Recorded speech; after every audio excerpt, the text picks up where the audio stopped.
এই শ্যামল, শোনে দিকে। হ্যাঁ বল। শোন, বাবার দায়িত্ব আমি নিতে পারবো না। আমার দুটো মেয়ে আছে, তাদের স্কুলের ফিস, টিউশন ফিস এগুলো দিতেই হিমশিম খাচ্ছি। তার উপর আমার বাবার ওষুধের খরচা আমার পক্ষে সম্ভব হয়ে উঠছে না। ও আচ্ছা, তার মানে তুই আমাকে এইসব বলার জন্য ডাকি? তাহলে আমার একটা কথা শুনে নি, বাবাকে কিন্তু আমিও রাখতে পারবো না, কারণ আমার তো কোনো বিয়েই হয়। কে দেখবে বাবাকে? শোন না, আমার জন্য তোরা অশান্তি করিস না, আমি একাই থাকবো। আমার জন্য কোনো চিন্তা করতে হবে না, আমার দায়িত্ব কাউকে নিতে হবে না। তবুও তোরা ভালো থাক।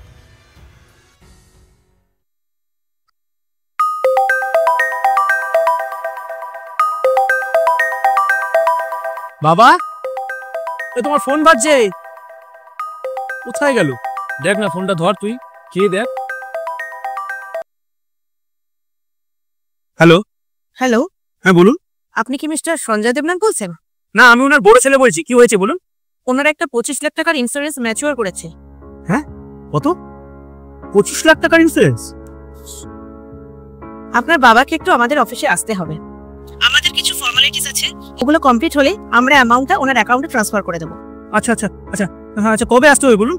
উনি যদি কাল পরশুর মধ্যে চলে আসেন তবে ভালো হয়। আচ্ছা আচ্ছা, ঠিক আছে ঠিক আছে, আমি বাবাকে নিয়ে পরশুদিনই আসবো।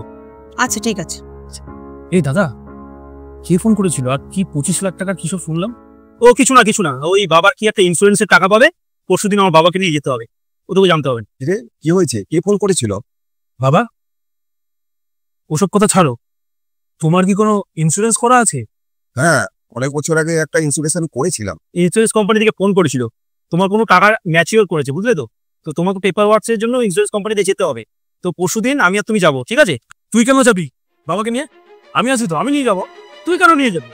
আমি বাড়ির বড় ছেলে, আমি বাবাকে নিয়ে যাবো। ও আচ্ছা, এখন বাড়ির বড় ছেলে, আর যখন বাবার দায়িত্ব নেওয়ার ব্যাপারে এসেছিল তখন কোথায় ছিলি রে? তখন তো ছোট ছেলের ওপরে সব দায়িত্ব দিয়ে দিচ্ছিলি।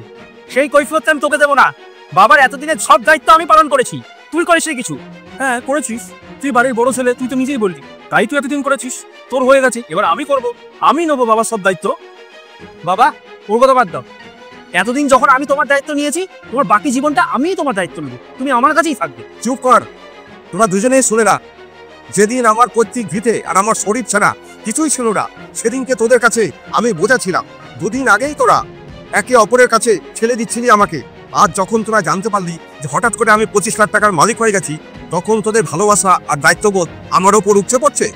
আজ আমি জানতে পারলাম যে আমার জীবনের আসল মূল্য আমার টাকা, আমি নই।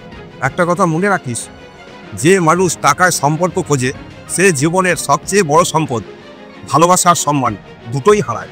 আজ তোরা তোদের বাবাকে হারালি, যে তোদের জীবনের সবচেয়ে বড় পুঁজি ছিল। আর হ্যাঁ, একটা কথা তোরা শুনে রাখ, এই টাকাটা আমি এমন জায়গায় দান করে যাব যেখানে 10 জনের কল্যাণে লাগে, কিন্তু তোদের আমি একটা পয়সাও দেবো না।